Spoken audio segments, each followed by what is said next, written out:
فلسطین کو کھونے کے صرف 40 سال بعد عراق کے ایک عام سپاہی نجم الدین ایوبی کے گھر ایک بچہ پیدا ہوا، یوسف بن ایوب، جسے آج ہم صلاح الدین ایوبی کے نام سے جانتے ہیں۔ میرا نام صلاح الدین ایوبی کے پیدائش کے وقت ایک عجیب سا واقعہ پیش آیا۔ کہا جاتا ہے کہ صلاح الدین ایوبی کے چچا کا کسی کرسچن کے ساتھ جھگڑا چل رہا تھا، جس پر صلاح الدین ایوبی کے چچا نے اس کرسچن کو قتل کیا، جس کی وجہ سے صلاح الدین ایوبی کے پورے خاندان کو شہر چھوڑنے کا حکم دیا گیا۔ صلاح الدین ایوبی کے پیدائش کے چند ہی گھنٹے بعد ان کا پورا خاندان شہر چھوڑ کر چلا گیا۔ مطلب صلاح الدین ایوبی دنیا میں آتے ہی ان کے قدموں میں ہجرت کی مٹی لگ گئی۔ اب جب صلاح الدین ایوبی 25 سال کی ایج تک پہنچے تو اپنے چچا کے ساتھ مصر چلے گئے۔ جب صلاح الدین ایوبی مصر پہنچے تو یہ ایگزیکٹلی وہی ٹائم تھا جب مصر میں فاطمی خلافت قائم تھی۔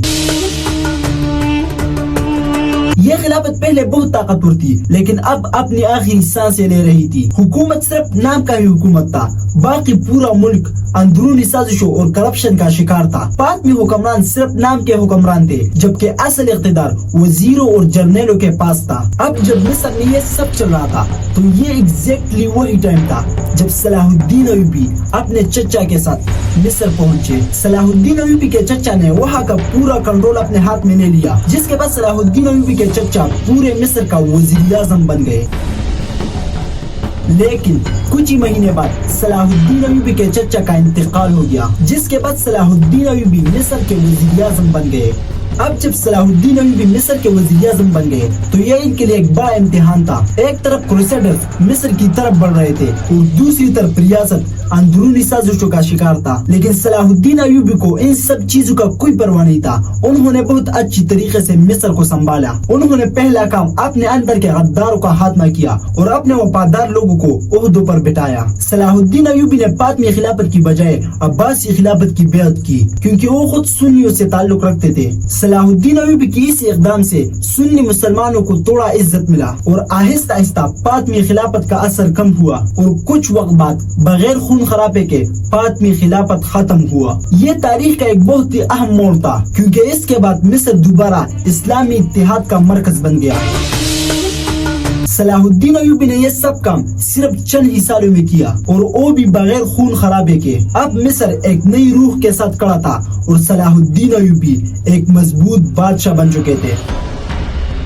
اب جب مصر میں حالات تھوڑے چینج ہوئے اور مصر دوبارہ اپنے پیروں پر کھڑا ہو گیا تو صلاح الدین ایوبی نے اپنی نظریں شام اور خاص کر یروشلم کی طرف کی۔ یروشلم کو اس سے پہلے کرسچن نے یونائٹ ہو کر مسلمانوں سے چھینا تھا اور مسلمانوں پر ظلم کی انتہا کی تھی۔ ہزاروں مسلمانوں اور یہودیوں کو بہت ہی بے رحمی سے قتل کیا تھا اور ہزاروں مسلمانوں کو ان کے گھروں میں جلا دیا تھا۔ ان سب کو ہم نے اس ویڈیو میں ایکسپلین کیا ہے، تو جاؤ ضرور دیکھو۔ صلاح الدین ایوبی نے سب سے پہلے سارے مسلمانوں کو یونائٹ کرنا شروع کیا، کیونکہ صلاح الدین ایوبی کو پتا تھا کہ یروشلم کو فتح کرنا اتنا آسان کام نہیں ہے، تو اس لیے انہوں نے سب سے پہلے سارے مسلمانوں کو متحد کرنا شروع کیا۔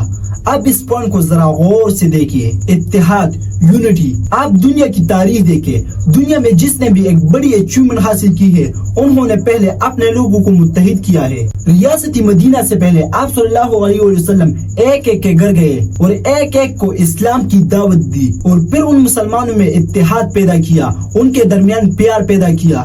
ہر مسلمان کو بولا یہ مسلمان آپ کا بھائی ہے، مسلمان آپس میں بھائی بھائی ہے۔ پھر اس کے بعد آپ صلی اللہ علیہ وسلم نے مدینہ کی ریاست بنائی اور مکہ کو فتح کیا۔ اور اب صلاح الدین ایوبی بھی جانتے تھے کہ یروشلم کو فتح کرنا اتنا آسان کام نہیں ہے، اس کے لیے ہم سب کو متحد ہونا ہوگا۔ اور دنیا کا ظالم ترین بادشاہ چنگیز خان نے بھی امپائر بنانے سے پہلے اپنے لوگوں کو متحد کیا، پھر اس کے بعد ایک بہت بڑی امپائر بنا لی۔ آج ہم 57 مسلم کنٹریز ہے، 2 بلین مسلمانوں کی تعداد ہے اور ایک چھوٹا سا اسرائیل ہم سب پہ باری ہے۔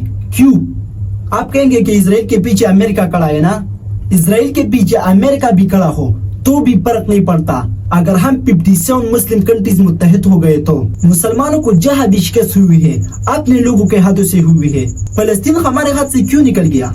مسلمان کے خلاف ہو گئے، شریف حسین نے برٹش کا ساتھ دیا اور عثمانی خلافت کے خلاف ہو گئے. ہم نے ہر ٹائم انگریزوں کی طرف دوستی کا ہاتھ بڑھایا ہے اور اپنے مسلمان بھائیوں کے خلاف ہو گئے ہیں, اور آج بھی ہمارے بہت سے حکمران امریکہ ٹرمپ کی طرف دوستی کا ہاتھ بڑھا رہے ہیں. اور قرآن میں اللہ نے صاف صاف فرمایا ہے کہ یہود اور نصارہ آپ کے دوست نہیں ہو سکتے. یاد رکھنا. اے ایمان والو، یہود اور نصارہ کو دوست نہ بناؤ، یہ ایک دوسرے کے دوست ہیں، اور جو شخص تم میں سے ان کو دوست بنائے گا وہ بھی انہی میں شمار ہوگا. بے شک اللہ ظالم لوگوں کو ہدایت نہیں دیتا.